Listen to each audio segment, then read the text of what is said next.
She stood beside him through every humiliation, every headline, every buried secret crawling back into daylight.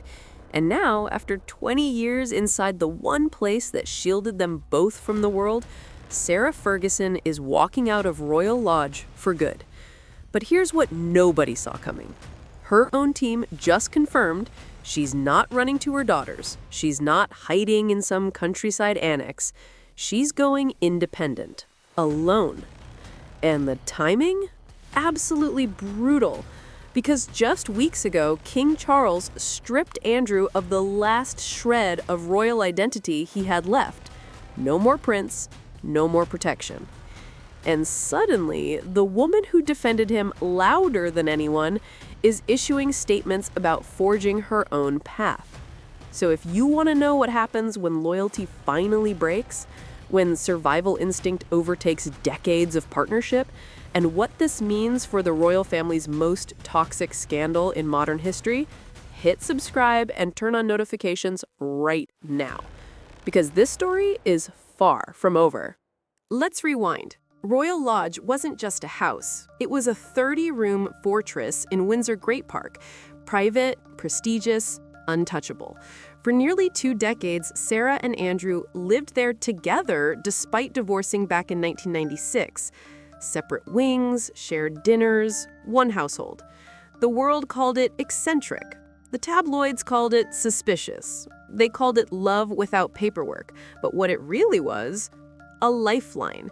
Because as long as Sarah stayed inside those walls, she had access, relevance, a royal postcode. And Andrew, he had cover. Someone who would smile beside him in photographs when no one else would. Someone who would go on television and say they were still a team, still a family, still united. But that version of their life just collapsed. Because in late October, Charles made a decision that sent shockwaves through the entire arrangement. He formally removed Andrew's remaining royal styling. That means no more use of the title Prince in any official capacity.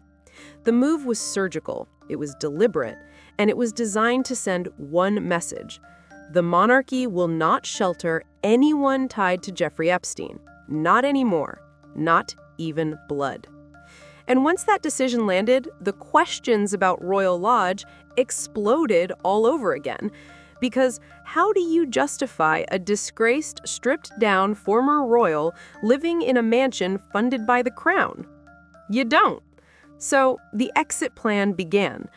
But here's where it gets messy. Sarah's team didn't just confirm she's leaving. They shut down 2 very specific rumors about where she's going next.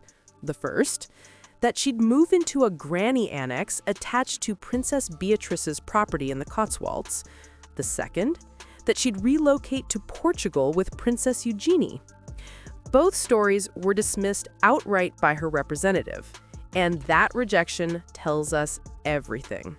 Because think about what those options represent. The Cotswolds annex would have been small, quiet, tucked away on her daughter's estate. It's the kind of place you go when you've accepted diminished status, when you're okay fading into the background. And Portugal? That's exile. That's admitting you no longer belong in the Windsor orbit at all. That you've lost the network, the invitations, the relevance that comes with proximity to the family. Sarah said no to both. Why? Because she's not interested in shrinking. She's not interested in being stored. A source close to her told People magazine that she's already planning a separate residence, that she never asked for provision from the family, and that she intends to forge an independent life.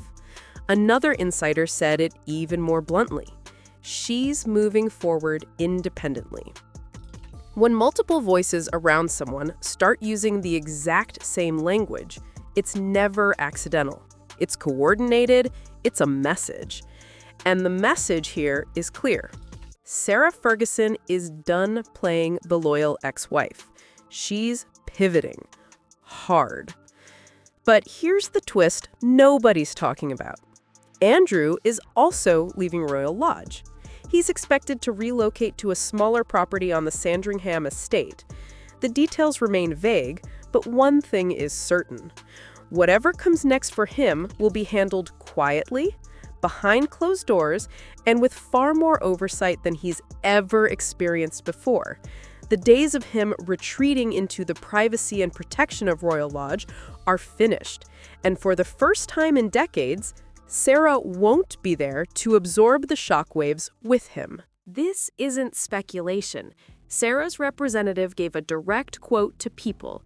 She is assessing a number of options currently, and no final decision has been made about where she'll live next. That's PR language for she's weighing her options, protecting her reputation, and distancing herself from the disaster Andrew has become. And the disaster just keeps expanding. Because in recent months, Virginia Giuffre's posthumous memoir resurfaced the allegations against Andrew in brutal detail. He's always vehemently denied the claims, but the public reaction was instant and unforgiving. Once again, his name was plastered across headlines next to Jeffrey Epstein's. Once again, the palace was forced to respond. And then came the emails.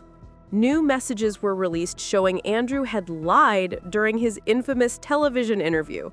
The evidence kept piling up, and a palace had no choice but to act. But Sarah didn't escape unscathed either. A 2011 email reappeared where she referred to Epstein as a supreme friend. The language sparked outrage.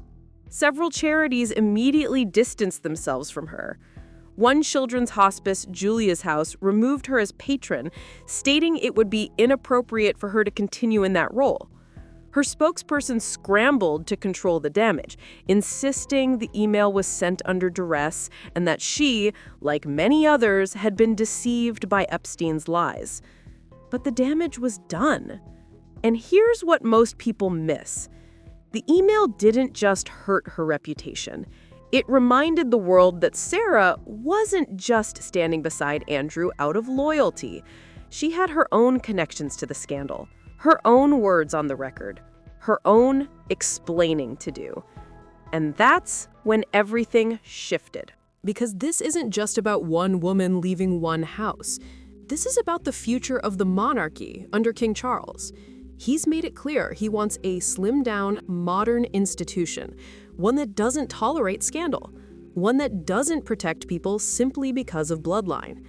Andrew's removal from royal life is part of that vision, and Sarah's departure from Royal Lodge is the natural consequence. But there's a human cost. For Princesses Beatrice and Eugenie, this is devastating. Royal Lodge isn't just a building. It's where Eugenie held her wedding reception in 2018. It's where Beatrice returned after her wedding in 2020 to celebrate privately with family. It's woven into their happiest memories. And now, it's being dismantled. Not because of anything they did, but because their father's past finally caught up with him. And their mother? She's preparing to start over, alone. People close to Sarah say she's exploring opportunities in television, on the speaking circuit, and potentially writing a memoir. The goal is financial autonomy and protecting her daughter's futures. In simple terms, she can no longer afford to be tied to Andrew's sinking ship. Not financially, not reputationally, not emotionally. So here's what I want to know. Do you think Sarah's independence narrative is real? Or is this just survival instinct dressed up as empowerment? Is she genuinely breaking free after 2 decades? Or is she simply responding to pressure from Charles, from the media, from charities cutting ties? Drop your thoughts in the comments. I'm reading all of them, and I want to hear where you stand on this. Let's talk about what's really happening here, beneath the PR statements and the carefully worded denials, because this is a story about identity. For 20 years, Sarah built her post-divorce life around one central fact. She never truly left Andrew. She stayed close. She defended him publicly.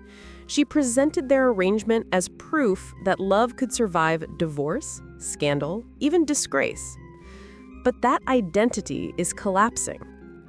And when someone's entire public persona is tied to one relationship, one household, one narrative, walking away from it isn't just a logistical move. It's psychological devastation. It's admitting that the story you told yourself and the world for 2 decades was unsustainable. It's confronting the reality that loyalty has limits, that survival sometimes requires betrayal.